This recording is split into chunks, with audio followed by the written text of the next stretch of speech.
Bienvenidos a nuestro programa. El martes 12 de noviembre de 2019, en la CEMI de Madrid, tuvo lugar la charla-conferencia Antisemitismo en las redes por el profesor Abraham Bengio, presidente de la Comisión de Cultura de LICRA. Les invitamos a escuchar la grabación.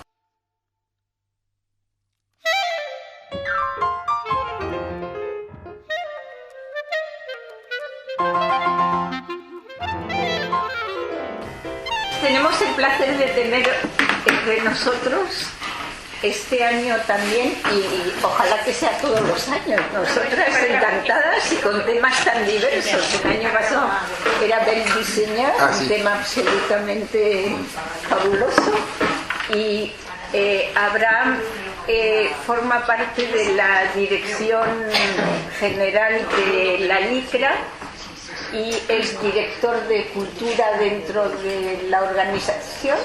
¿Sabe? Presidente de la comisión. Presidente de la Comisión Cultural de la LICRA, y hoy nos va a hablar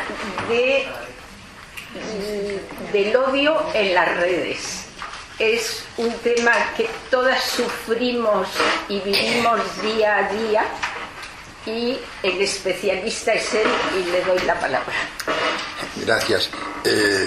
Efectivamente, mi venida a Madrid este año es debida a que estamos intentando crear una sección madrileña de LICRA, que nos parece una cosa absolutamente necesaria en este momento en que tanto el antisemitismo como todas las formas de racismo se están expandiendo en el mundo de una manera muy preocupante.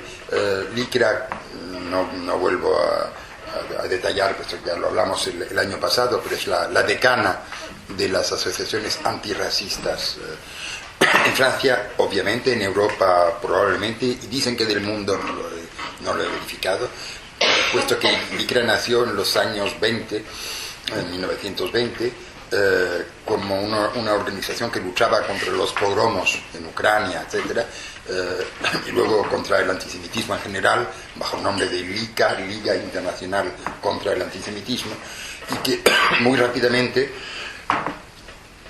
extendió sus actividades a todo el campo de la lucha antirracista y vino a llamarse Liga Internacional contra el Racismo y Antisemitismo, y es actualmente, yo diría que de todas las asociaciones que conocemos en Francia, y me temo que también en España, con alguna excepción, ya lo hablaré porque tiene que ver con el tema, es una de las muy pocas que intentan escaparse de lo que en francés, lo traduciré, llamamos la tenaille identitaire, la tenaza identitaria, que es que por una parte está la extrema derecha con su antisemitismo habitual, aunque sea escondido, aunque sea hipócrita, pero que ahí está, y por otra parte está el Islam radical y la ultraizquierda que apoya el Islam radical, y hay que trazar una ruta entre eso. Decía, ¿no? Ese es el pastel, está muy bueno, está rico, pero... Sí, muy rico.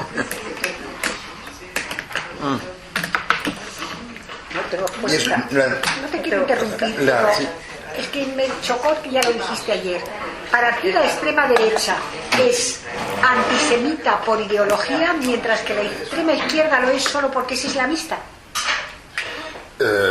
Entonces, la extrema derecha es antisemita desde siempre, desde la Edad Media, aunque parezca un poco un anacronismo hablar de extrema derecha en esa época, pero son los descendientes de los que en la Edad Media odiaban a los judíos por razones teológicas, y poco a poco, bueno, si me meto en esto, es una conferencia en sí, para decir cómo evolucionó el antisemitismo desde consideraciones más bien teológicas, el deicidio, esas cosas, hacia consideraciones étnicas y raciales que culminan con el nazismo, pero que ya empiezan antes.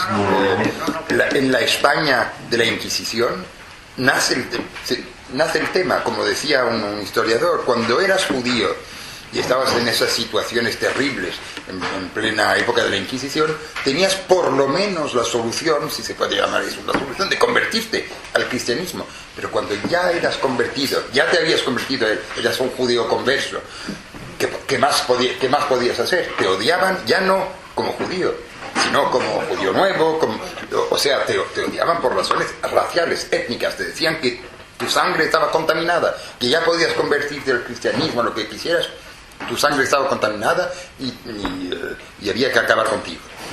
Esa es la evolución del antisemitismo, digamos, de ultraderecha, por decirlo de alguna manera.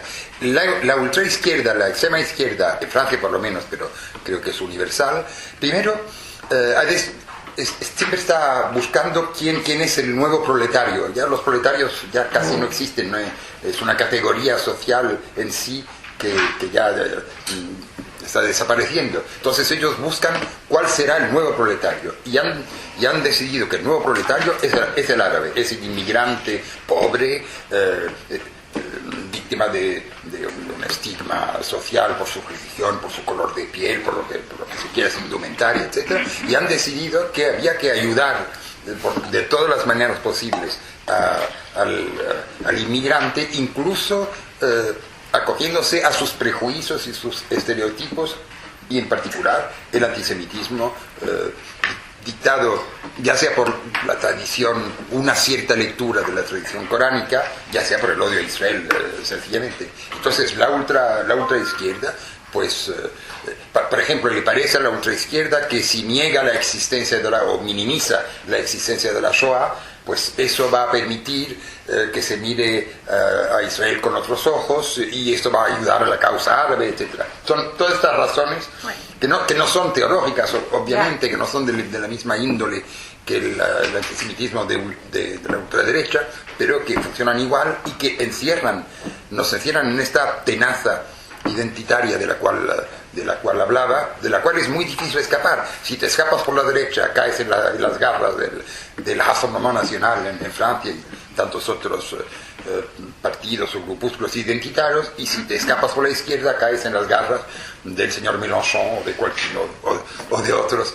Entonces, la LICRA es una de las pocas organizaciones que intenta mantenerse así en una posición entre dos abismos, para así decirlo, y tuve la gran satisfacción, yo lo sabía, pero ayer lo oímos para los que tuvieron la buena idea de asistir a la reunión de LICRA Madrid en el Centro Sefarad de ayer, y que oyeron hablar a Esteban Ibarra del Movimiento contra la Intolerancia, y vieron hasta qué punto su preocupación. Él decía de manera bastante graciosa que le había gustado mucho esa idea de que LICRA se implantara en España, en Madrid, porque se sentía muy solo, porque lleva 30 años luchando contra el racismo aquí en España, y dice, hay muchas otras asociaciones antirracistas, pero esas no quieren oír hablar del problema del antisemitismo, y menos aún de la palabra Israel. Y que él considera que es una lucha fundamental, que habría que poner en LICRA el tema del BDS como una de las prioridades, etc. Bueno, el Movimiento contra la Intolerancia es una de las muy pocas organizaciones europeas progresistas, para llamarlas de algún modo, que sí siguen esa línea coherente y moralmente indiscutible, que es la que intentamos seguir en LICRA, pero no somos muy numerosos. Bueno, todo esto para decir que entre realmente las prioridades que tenemos en LICRA hoy en día está lo que llamamos en francés la haine en ligne, o la cyberhaine. En español se suele decir ciberodio, el odio en las redes sociales, cyber hate en inglés, lo mismo. ¿De qué se trata? Primero, ¿qué es lo que llamamos ciberodio? ¿Qué es lo que llamamos discurso de odio? Hate speech es una traducción literal de inglés, hate speech. Los discursos de odio son, cito la definición que propone justamente Esteban hablaba de ello ayer, el INAH. El INAH es International Network Against ¿qué? Cyber hate. La red internacional contra el odio en línea. Y el INAC es un organismo europeo de la Unión Europea, a la cual participan varias estructuras de 6 países, creo, de la Unión Europea. El representante para Francia es LICRA y el representante para España es justamente el Movimiento contra la Intolerancia. Trabajamos juntos.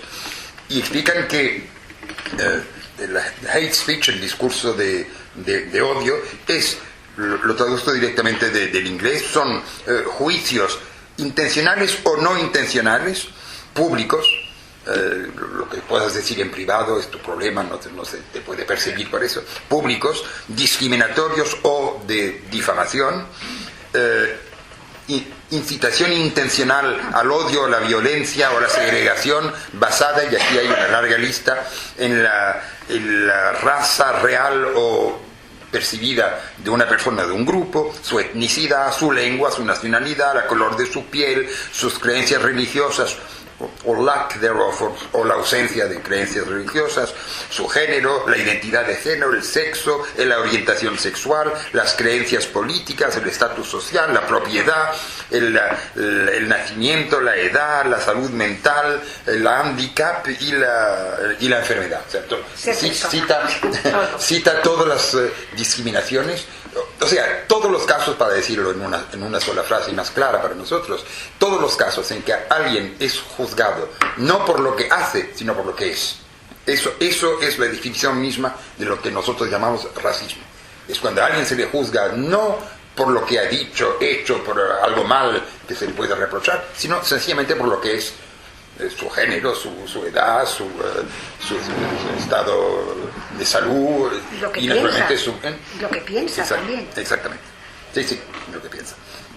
Entonces, esto es los discursos de odio contra los cuales luchamos desde que se inventó la lucha antirracista y la lucha contra el antisemitismo. Existe, obviamente, la intención, la determinación a luchar contra los discursos de odio. El problema es que hoy en día estos discursos de odio se han expandido en el mundo de una manera absolutamente fenomenal, prodigiosa y realmente muy preocupante, merced a las redes sociales. Y esto es lo que llamamos cyber hate, en inglés, cyberhaine, haine en línea, el odio en las redes sociales. Algunas cifras para que os deis cuenta de qué estamos hablando. En 2019, en este año, en el mundo se cuenta que existen 3.200 millones de utilizadores de las redes sociales. 3.200 millones. O sea, 42% de la población mundial. Hay sitios en el mundo en que no se utilizan las redes sociales porque no hay acceso a un ordenador y menos a un móvil, pero ya pocos. En realidad, prácticamente la mitad de la población mundial, incluso los países más pobres, más subdesarrollados, más alejados de todo, donde no hay electricidad, la batería se carga con el sol, como se pueda, hay utilizadores de las redes. Y es absolutamente fundamental. Y si se mira por las edades, la cosa es aún más impresionante. Por ejemplo, los que se llaman los millennials, o sea, la generación la generación Y se la llama también, los que nacieron entre 1981 y 1996, nuestros hijos, son 90,4% en el mundo que son usuarios habituales de las redes sociales, o sea, prácticamente 100%.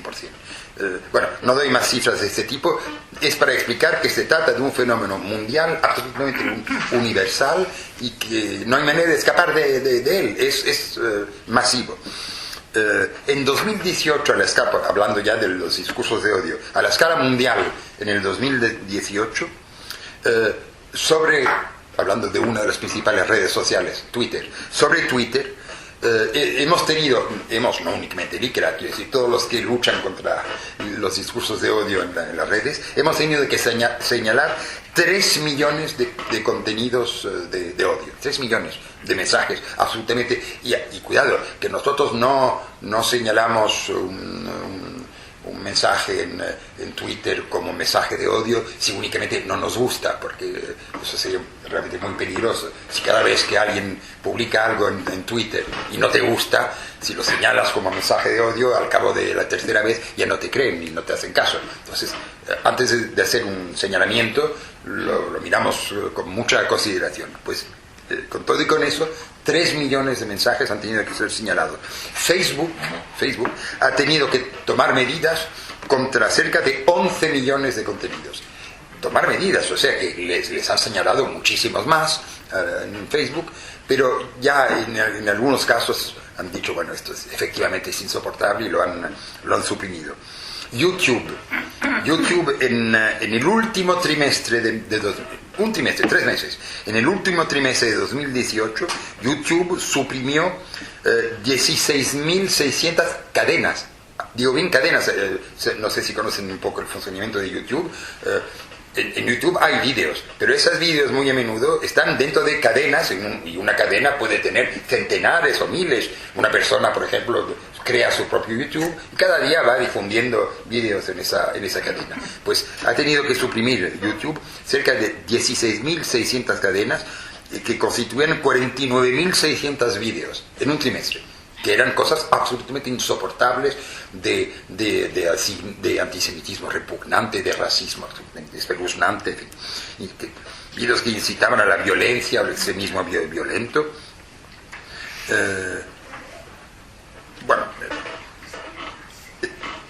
Asistimos también, cosa bastante preocupante, voy a hablar de ello, luego hablaré de ello más largo y tendido, a lo que llamaríamos un cambio de paradigma, que está ligado a las capacidades cognitivas del ser humano. La tendencia hoy en día es privilegiar la imagen que el cerebro trata en únicamente 0,005 segundos. Esto es muy importante. Hace poco tiempo, cuando querías intercambiar con alguien, lo hacías oralmente o por escrito, en fin, con la palabra. El papel de la imagen era menos y menos importante. Hoy en día, en las redes sociales, en todo caso, es absolutamente fundamental. Todo el mundo ha hecho esa experiencia, supongo, de estar en Facebook, de escribir algo, únicamente una frase, y ver, y una frase acertada, en fin, realmente interesante, útil, y ver qué pasa. Bueno, pues tienes 10, 20, 50, 100, 500 personas que dicen que les gustó. Pones una imagen que dice lo mismo, o menos bien, pero lo dice. Inmediatamente tienes 10.000 personas que se entusiasman, cogen la imagen y la mandan a sus amigos, y en fin, se expande. El tratamiento de la imagen es mucho más rápido y es tan difícil el poder de una imagen es tan difícil de contrarrestar comparado con argumentos. Añadamos a esto lo que se ha venido llamando conspiracionismo, se dice en español, sí. Conspiracionismo. Son esas tesis, algunas son únicamente estúpidas, casi harían reír si no fueran en cierto modo peligrosas porque acostumbran a la mente a pensar absurdidades. La tesis que la Tierra es llana, por ejemplo, pero sabéis que actualmente en Internet hay muchos grupos que te explican todas las razones de creer que la Tierra es llana, y son peligrosos, además de ser peligrosos porque afirman cosas absurdas. Son peligrosos porque, claro, intentan explicarte por qué.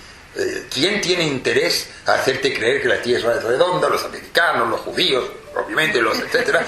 Hacerte creer que se ha mandado a gente a la luna. En fin, de esa tesis absolutamente absurda surgen otras más absurdas aún, pero ellas sí políticamente o ideológicamente peligrosas. Pero además, claro, de esas tesis descabelladas, hay tesis no menos descabelladas, en el complotismo, hay tesis no menos descabelladas, pero realmente ellas directamente peligrosísimas. Empezó con los que negaban que hubiera pasado cualquier cosa el 11 de septiembre en Nueva York, y desde ese momento no hay día en que no nazca una tesis conspiracionista de estas, generalmente racista y antisemita. Ça va de pair, como se dice en francés. Van de la mano. Van de la mano, el antisemitismo, el racismo y esas tesis conspiracionistas.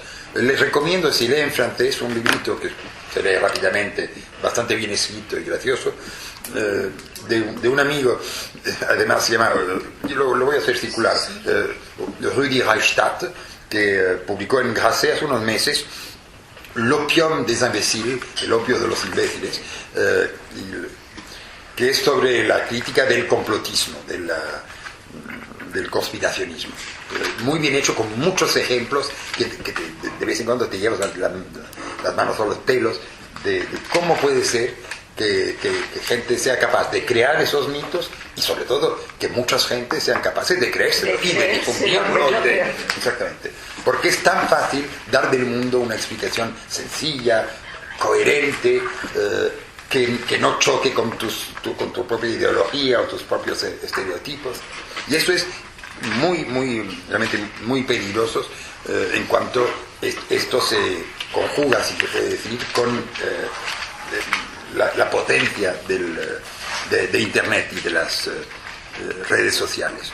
Entonces, algunas indicaciones para ver de qué se trata y por qué es peligroso, y luego dos palabras, ya lo desarrollaré quizás un poquitito más sobre cómo luchar contra este estado de hechos.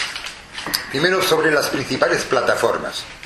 Claro, las conocéis. Las principales plataformas son Twitter, YouTube, Facebook, Instagram, que nosotros a nuestra edad usamos poco Instagram, pero los jóvenes están mucho sobre Instagram.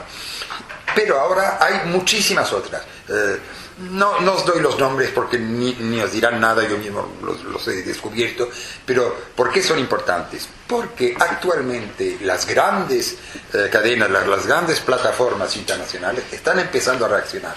Porque realmente eso es tan vergonzoso, tan terrible, y hay una presión tal actualmente de los países democráticos desarrollados, vamos a hablar de ello, de la ley, que están reaccionando las grandes plataformas. Y entonces la gente que tenía tanta costumbre de ir a estas plataformas a difundir sus mentiras, sus patrañas, sus complots, etc., están sancionados. Cada vez más les sancionan. Entonces se van a otras plataformas menos conocidas, más confidenciales, tienen suficientemente dinero para ellos, para dar las nuevas direcciones a todos los que les seguían, en fin, que les sigan a otras plataformas que ellas no hacen nada porque han sido constituidas por gente que son de la misma ideología, o porque son pequeñas plataformas que no tienen los medios de intervenir o no desean hacerlo. Entonces el discurso de odio se está refugiando en esas plataformas y vamos a tener que iniciarnos a esas nuevas plataformas para seguir el veneno, el virus, ahí donde va. Los discursos de odio van migrando actualmente hacia esas nuevas plataformas. Segunda característica muy importante, son, en francés se dice enfoncer des portes ouvertes, abrir puertas que ya están abiertas, pero es porque hay que recapacitarlo y tenerlo presente en mente. Es el anonimato. Porque si tú cuando insultas a alguien en la calle, pues estás ahí, das la cara, estás insultando. Si tú escribes en un periódico un artículo odioso, pues en principio el artículo que escribes no es anónimo. En todo caso, el director de redacción del periódico sabe quién eres y puede, si la justicia te busca, te pueden encontrar. En Internet es facilísimo intervenir de una manera anónima, con un seudónimo inventado, y lo único que podría permitir saber quién eres y dónde estás, en qué país, en qué ciudad y dónde vives, es lo que se llama la dirección IP, bueno, cosas de tecnología e informática, pero eso es secreto. Lo sabe la plataforma, pero no lo sabe el que está leyendo esto. Y entonces, el anonimato supongo que conocen ese viejo mito griego, está en Platón, el anillo de Giges. Giges es un griego que descubre un anillo, y ese anillo se da cuenta que cuando se lo pone en el dedo es invisible, nadie puede verlo. Y ese Giges, que era un hombre ejemplar, padre de familia, buen ciudadano, etcétera, se convierte en un monstruo, porque se pone claro el anillo y bueno, empieza a hacer todas las fechorías imaginables, a robar, a asesinar, etcétera, porque sabe que no corre ningún riesgo. Pues es exactamente esto. Cuando la gente interviene en las redes bajo forma anónima, de pronto se pone a decir y a hacer cosas que no haría en el mundo real, donde sabe que le pueden encontrar, que le pueden pedir cuentas, que le pueden... Entonces, esto del anonimato es uno de los peores peligros de las redes. Está lo que llamamos el carácter viral. ¿Se dice viral también en castellano? Sí. Es el hecho de que, como un virus, cuando se expande un virus y surge una epidemia que puede matar a millones y millones de personas. Pues es lo mismo. Yo, por ejemplo, publico un mensaje en Facebook. Ya de por sí lo ven, yo qué sé, digamos, seamos modestos, 200 personas, amigos míos, que lo ven y que les gusta y lo leen. Pero es que de estos 200 van a haber 50 quizás que encuentren que ese mensaje es tan bonito o tan oportuno que lo van a su vez a reenviar.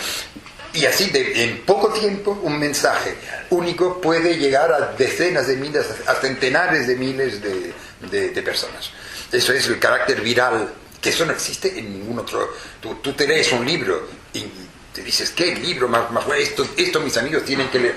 Vas y se lo ofreces a algún amigo, le prestas tu libro.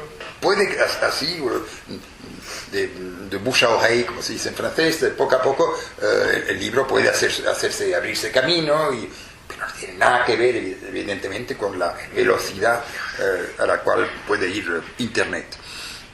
Está la acción de los que en informática, en fin, en las redes se llaman los trolls. Trolls es una referencia a criaturas mitológicas que se encuentran en Harry Potter los encontráis los trolls, pero no viene de Harry Potter, viene mucho más lejos. Sí, exactamente. Los trolls en Internet son esos que intervienen, perdón, señoras, para joder. Únicamente para eso. Intervienen para ver cómo pueden decir algo que desencadene las protestas. ¿Sí? Dicen que los trolls son amigos de las brujas, sí, y están a su servicio. Ah, sí. Pues se puede decir eso exactamente. Y dentro de un momento explicaré por qué es tan difícil combatir contra estos trolls.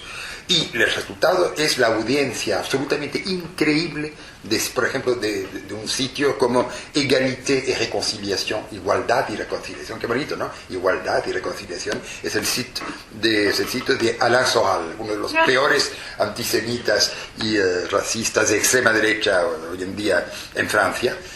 Este hombre tiene un sitio que es, me temo, no quiero exagerar, pero lo he leído tantas veces que me es difícil no pensar que algo de verdad haya en ello. Es el sitio más consultado de Francia, tranquilamente. Más que Google, más que Égalité. Hay millones de personas. Égalité et Réconciliation. No vayas a consultarlo, que se añade uno más. Sí, te cuentan entre los que lo consultan. Égalité et Réconciliation. Para darles un ejemplo de quién es Alain Soral, hace poco tiempo, cuando a la gran Simone Veil la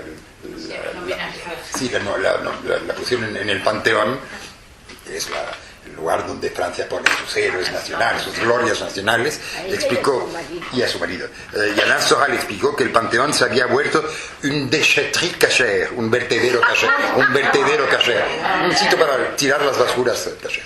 Ese es Alain Soral y es uno de los sitios más consultados de Francia. Bueno,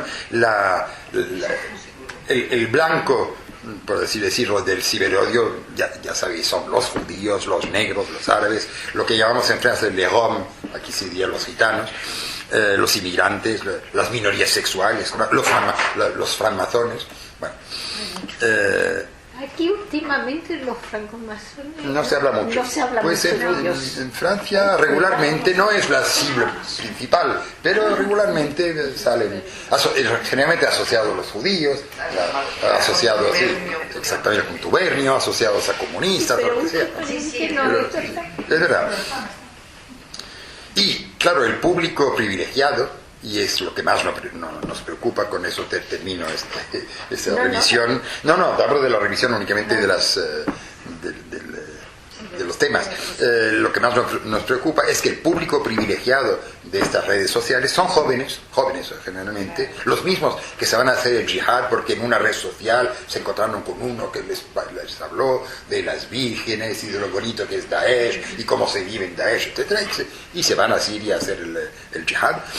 Jóvenes, digo, que no tienen otra fuente de información que las redes sociales y los sitios conspiracionistas. Eso me parecía difícil de creer, pero realmente es lo que está pasando actualmente.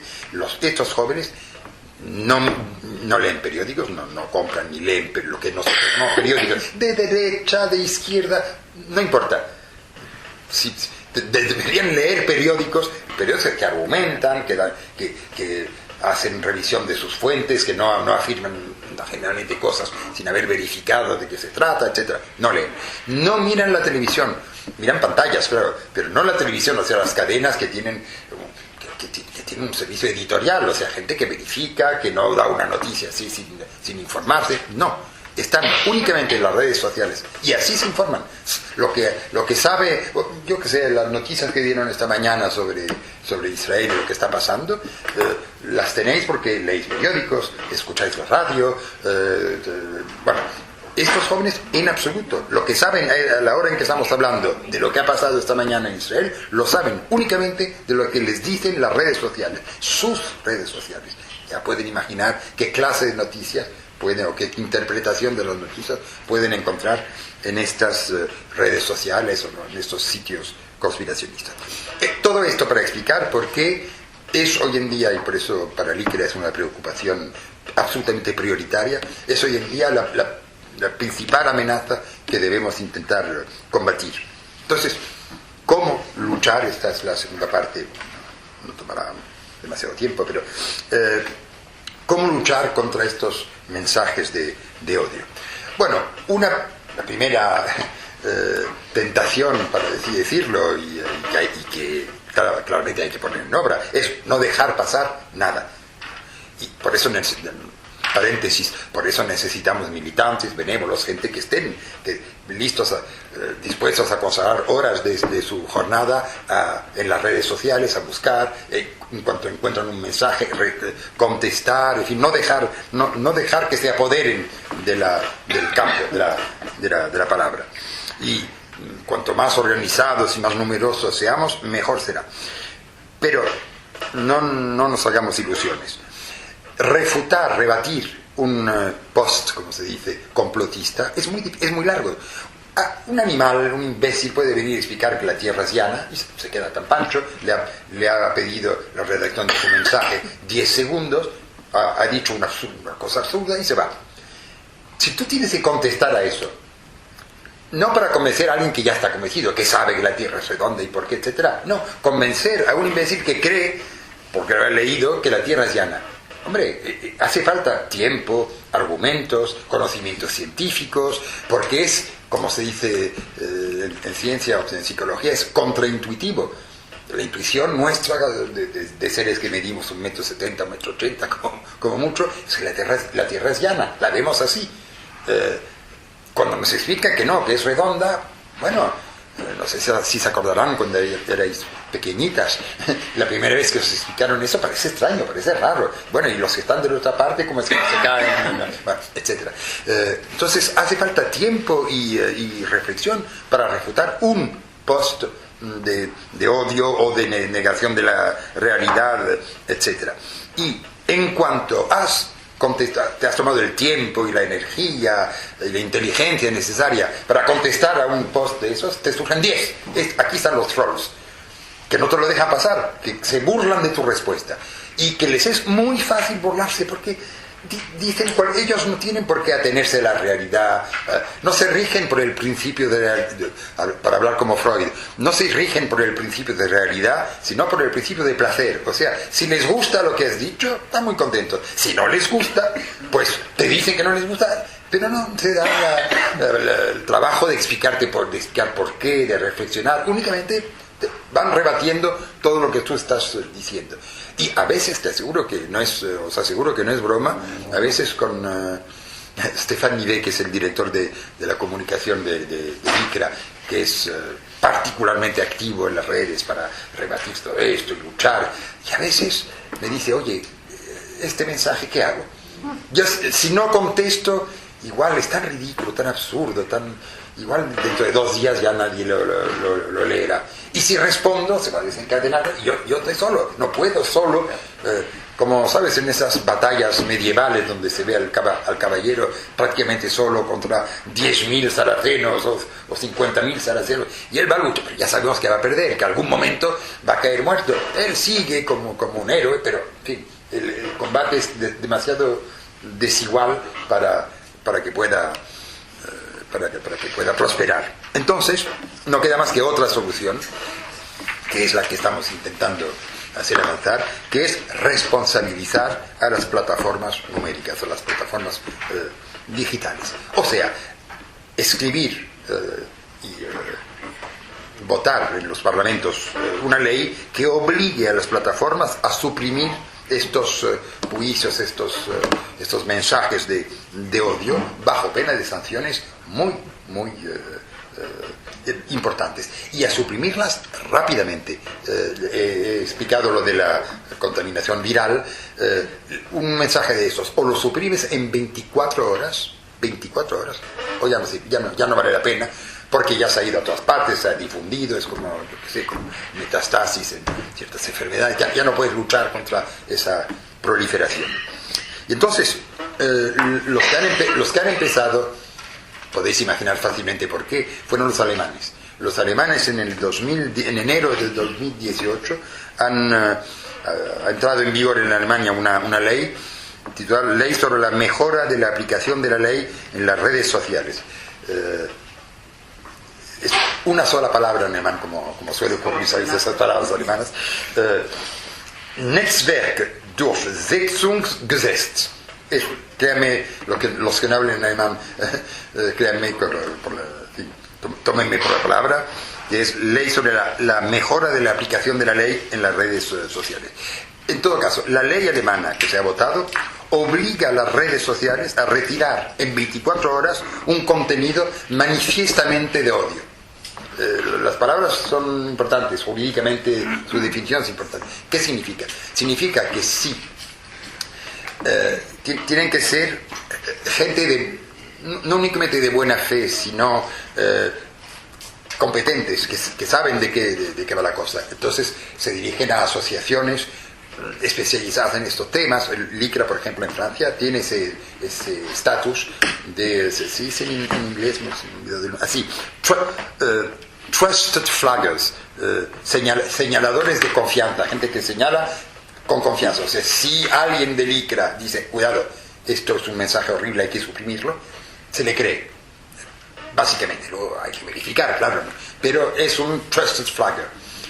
Mientras que si tu cuñada, porque no te quiere, escribe a Facebook así diciendo, ese mensaje de mi cuñada hay que suprimirlo, bueno, a ver, porque bien podría ser únicamente un acto de venganza, mezquín, sin interés.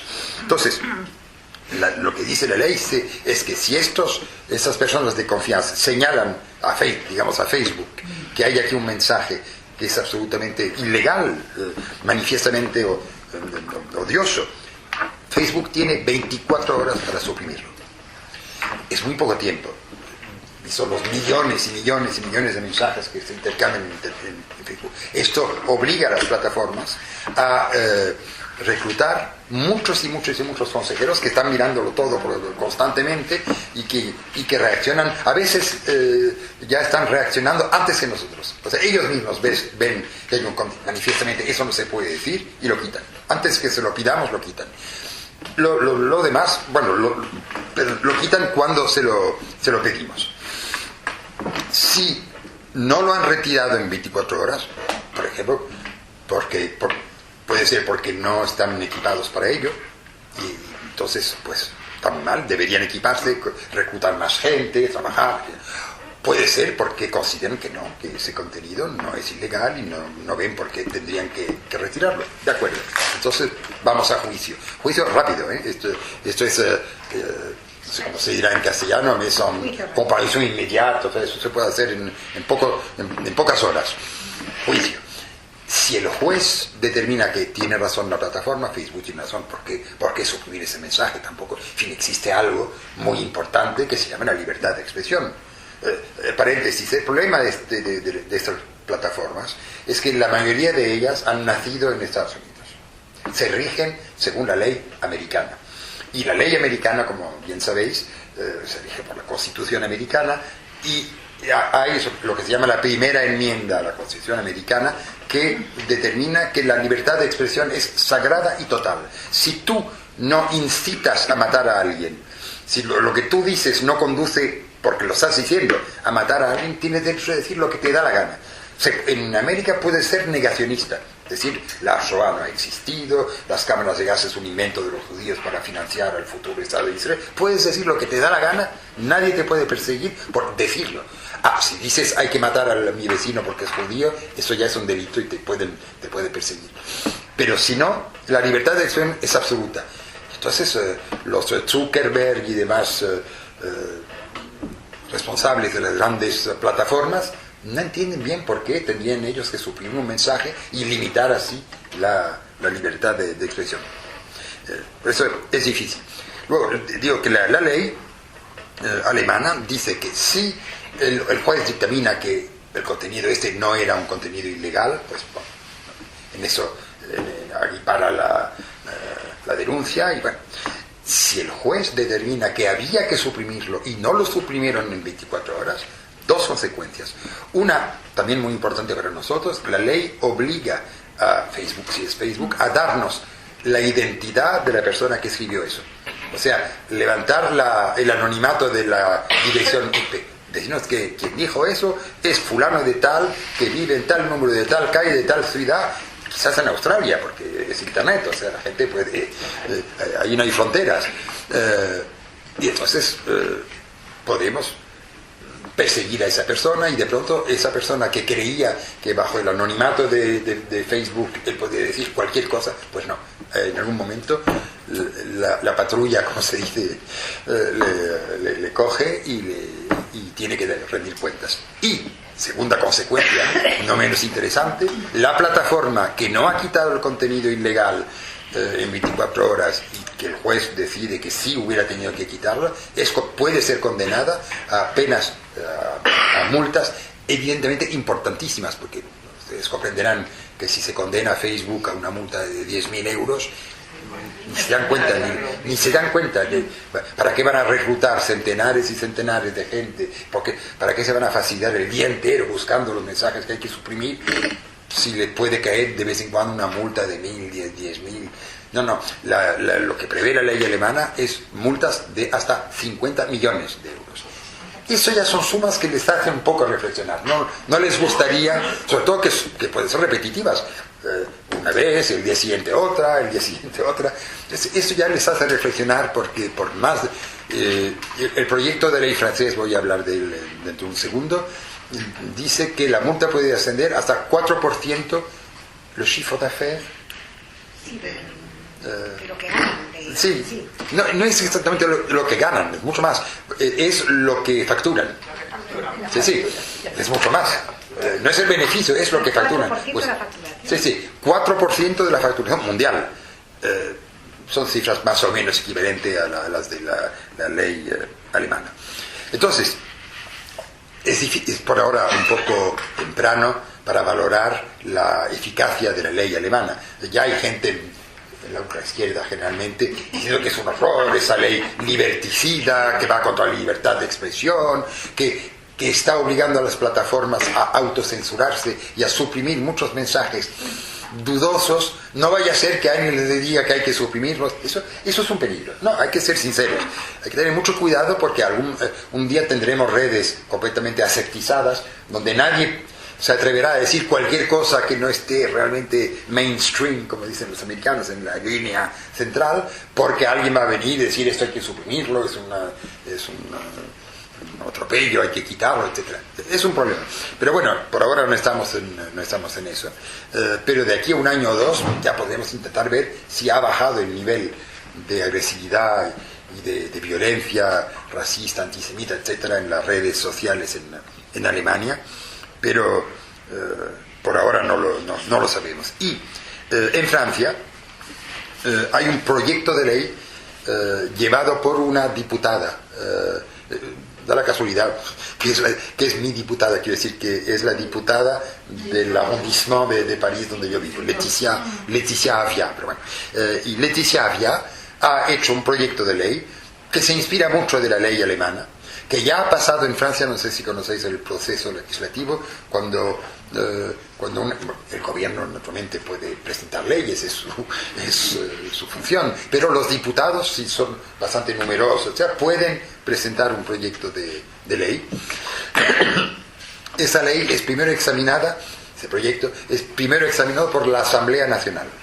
Si la Asamblea Nacional lo aprueba, enmendándolo, discutiendo detalles, pero lo aprueba, luego el proyecto pasa al Senado. El Senado puede adoptarlo tal cual, decir que está muy bien, enmendarlo a su vez o rechazarlo. Si cualquiera que sea la reacción del Senado, a menos que el Senado apruebe en los mismos términos la ley tal como pasó a la Asamblea Nacional, en cual caso ya está aprobada la ley, si no es el caso, la ley vuelve en deuxième lecture, en segunda lectura a la Asamblea Nacional. Y la Asamblea Nacional dice, no, estas enmiendas que ha propuesto el Senado no estamos de acuerdo, o sí, puede ser un trabajo de colaborativo. Existen diputados y senadores inteligentes, puede parecer extraño, pero sí, les aseguro que los hay, y que cooperan y de manera inteligente en pro del ciudadano. Bueno, entonces discuten. Si deciden que tal o tal enmienda no conviene, la ley vuelve por segunda vez al Senado. El cual Senado puede igual rechazarlo o enmendarlo de una manera que no conviene. Cosa frecuente, porque muy a menudo la Asamblea y el Senado no tienen la misma mayoría política. Entonces el Senado puede encontrar muy gracioso rebatir a todas las leyes que le presenten únicamente para fastidiar a la mayoría de la... ¿Qué pasó en algún momento de la historia? Ya. Entonces al cabo de esas dos lecturas, si ya están de acuerdo, pues muy bien, la ley está aprobada. Si no es el caso, hay una comisión de conciliación, como se dice, donde 2 o 3 senadores, 2 o 3 diputados supuestamente inteligentes, en fin, diplomáticos, en fin, capacitados, intentan ponerse de acuerdo. Si no lo logran, la última palabra queda a la Asamblea Nacional, porque es elegida al sufragio universal, que no es el caso del Senado. Entonces, el hecho de que la Asamblea Nacional ya haya aprobado la ley de Laetitia, el proyecto de ley de Laetitia Avia, significa que va a llegar al Senado dentro de poco tiempo. El proceso puede ser largo por las razones que acabo de comentar, pero significa que, salvo inmensa sorpresa, dentro de unos meses o un año como máximo, la ley será adoptada, igual con algunos cambios, algunas enmiendas. La LICRA sostiene absolutamente esta ley. Tiene algunas críticas que formular, lo hacemos, hemos escrito, tenemos muchos contactos, en fin, en la Asamblea Nacional, a ver si prospera algunas de las enmiendas que nosotros proponemos, pero fundamentalmente encontramos que es una ley absolutamente indispensable y que tiene que prosperar, aunque no se adopten nuestras enmiendas. Una cosa que dice la ley, no estoy seguro que la ley alemana lo haya dicho, a nosotros nos parece muy importante y se ha introducido en la ley, es que estas redes sociales tienen que designar un representante legal en el país. En Francia, pero bueno, si la ley existe un día en España, en Italia, pues será. ¿Qué quiere decir? Que hasta ahora, muy a menudo, lo decía Esteban Ibarra ayer con mucha razón, muy a menudo cuando había una frase absolutamente inmunda, absolutamente odiosa en Internet, Facebook me decía, no, pero no soy yo soy únicamente una red social, quiero decir que yo soy como una vitrina, la gente viene y pone en la vitrina lo que quiere, y qué culpa tengo yo si ese señor ha venido y ha puesto esto. Entonces les digo, sí, pero usted tiene responsabilidades editoriales, como cuando alguien escribe un libro y un editor lo publica. Si el libro es condenado, se condena al autor, pero se condena también al editor. Generalmente, además, se condena más fuerte al editor porque tiene dinero, mientras que el autor muy a menudo no tiene de caerse muerto, pero el editor sí. Entonces, es el editor y es responsable de lo que publica. Es como un periódico. Sí, no. Ahora, la ley, cuando se adopte, obliga a la red social a decir, pues yo Facebook en Francia soy fulano de tal que vive en tal sitio y cuya cuenta bancaria es tal. Y si le condenan, pues es él el nombre de Facebook, supongo, pero es él. Sabemos a quién tenemos que ir a buscar y no nos puede decir, no, pero yo me rijo por la ley americana. No, usted es ciudadano francés o en todo caso vive en Francia, el acto se ha cometido en el suelo francés, es usted directamente responsable. Entonces, perdón, sí. No un representante legal, sino un responsable. Es lo que Sí, bueno, yo no soy jurista, no sé qué diferencia exacta habría, pero es alguien en todo caso que pueda legalmente representar a la especie. Una persona física es lo único que se puede denunciar. Sí. Si fuera una persona jurídica, como puede ser Facebook o cualquier cosa, no tiene vida. No puede resultar. Exactamente. Entonces, sobre esta cuestión ya me paro para que podamos discutir quizás un poco. Saber únicamente que sobre esta cuestión de los discursos de odio hemos montado en Licra una cosa que se le ha dado el nombre inglés, porque ya saben que en Francia, realmente como en todas partes, inglés. Y entonces el nombre es un MOOC, ¿no? Massive Online Open Courses, un curso en línea abierto a todos, masivo. En francés se debería decimos los que defendemos la lengua francesa, un cours en ligne ouvert à tous, pero viene a ser lo mismo. Se trata de esos cursos que se dan por internet, tú te inscribes y son lecciones con ejercicios, con vídeos, imágenes, etcétera, y puedes ir tú a tu ritmo, ves, hay correcciones automáticas, ves cuál era la respuesta adecuada, ves si vas progresando o no, y lo tenemos, este MOOC sobre los discursos de odio, lo tenemos en francés, inglés y alemán. Quizás algún día podamos hacerlo en español, podría ser una de las metas de Licra España si viene a nacer. El MOOC se llama Facing Facts, es gratis, es muy fácil de acceso, les puedo dar la dirección, es un poco complicada. ¿Hay un sitio donde se puede escribir? No, pero lo escribo sí, y lo pasa. Vale. Tú le escribes porque ves Facing Facts Online. La dirección es un poco difícil. Si a alguien le interesa, yo tengo la dirección, puedo mandarlo por internet, que es más fácil. Claro. Sí. ¿Lo ves cómo lo se puede dirigir? Oye, pones MOOC Facing Facts y te sale con eso. Si lo pones en Google te sale. Exacto. En Google pones Facing Facts, MOOC Facing Facts. San Google. Sí. Yo os lo mando a todas por por si alguien quiere por lo menos ir a ver de qué se trata o incluso seguir el curso, porque necesitamos, no estoy hablando ya de adherirse a Licra, eso si queréis adherir a Licra, bienvenida, pero quiero decir estar formadas para poder enfrentar a este enemigo que está por todas partes, que es innumerable, como dice el Evangelio, su nombre es Legión, y no hay manera de combatirle si somos muy pocos y somos poco preparados. Bueno, más bien es esto lo que quería hacer pasar como mensaje. Si queréis que disfrutamos un poco de todo esto, pues con mucho gusto. Bueno. Ya lo tenéis. Muy bien, perfecto. Empiezo yo ya La que no esté en el chat, que si quiere estar, que me dé su teléfono. Vale. Dos cosas. Una cosa que me llama la atención es que entiendo que el primer consejo que das es sobre todo no contestar individualmente a los mensajes de bueno, quizás haya exagerado un poco mi expresión. Me sería muy difícil dar ese consejo en esa forma, porque bueno, no es mi temperamento. Yo cuando era muy pequeñito parece ser, según mis padres, que era bastante peleón con los demás niños, ¿no? Y bueno, me he civilizado, pero he guardado ese espíritu combatiente, y realmente cuando leo un horror en internet no me puedo quedar y decir no, si contesto voy a desencadenar peor.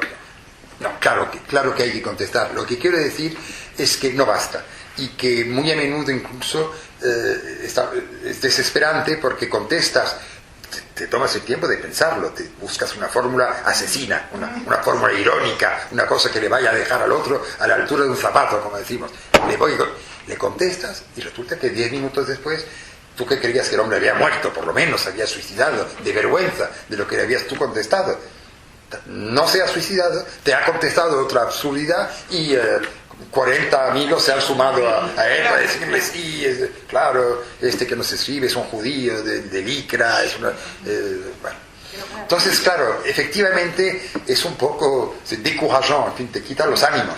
Tú que eres francés, sabes la frase que dice que el combate cesó, falta de combatientes, sí. Es mucho más sano. Sí. Puedes contestar una vez para dar tu postura, sí, pero automáticamente yo me retiro, sí, porque es que te machacan y además acabas entrando en lo que ellos quieren, que es lo que quieren, esa postura de... Claro. Esa frase dice, tu combate esa foto, tu combatón, es lo mejor, una retirada a tiempo es una victoria. Marisa, Digamos que... Perdona, mais c'est bien plus beau lorsque c'est difficile, decía Cyrano de Bergerac. Digamos que la tendencia más fuerte en este momento es los tweets y los comentarios anti-israelíes. Sí. En páginas increíblemente extrañas, como por ejemplo Wallapop, que es de compra-venta entre particulares, sí. He encontrado un anuncio de recogida de fondos de los palestinos en contra de la ocupación israelí. Sí. Cosas que no puedes denunciar porque en 8 o 10 horas desaparecen. Son muy difíciles de denunciar. Incluso estuve en relación con la unidad de delitos telemáticos de la Policía Nacional y cuando entraron en la página ya no existía. Me lo contestaron, además se tomaron la molestia. Es un verdadero peligro porque efectivamente esto es una buena ilustración de lo que yo decía. Ya se están dando cuenta que en las plataformas conocidas ya es un poco difícil, porque esas plataformas, no porque sean gente buena, Zuckerberg y los suyos y todos los demás, no es porque sea gente generosa y filántropa, pero se están dando cuenta del daño. Otro ejemplo, estamos por ejemplo luchando, la DILCRA, la Delegación Interministerial de Lucha contra el Racismo y Antisemitismo, con el apoyo de LICRA, estamos luchando en el campo publicitario, explicando a la gente, cuidado, si usted da dinero bajo forma de publicidad a unos que están poniendo constantemente en la red monstruosidades, les vamos a denunciar a ustedes, no ya a la red. Usted, la empresa fulana de tal que vende perfumes o coches o lo que sea, les vamos a denunciar. Vamos a hacer una campaña de información que tal empresa está apoyando y financiando a antisemitas, a racistas, etc. Y eso a veces funciona mejor. Pero en fin, esta gente que se está dando cuenta que en las cadenas principales ya es difícil, pues se van a sitios insospechados. ¿Quién va a pensar que en francés se llama Le Bon Coin, es el sitio donde se vende y se compra cualquier cosa? ¿Quién va a pensar que en Le Bon Coin vas a encontrarte con propaganda antisemita o antisionista? pues nos queda por agradecer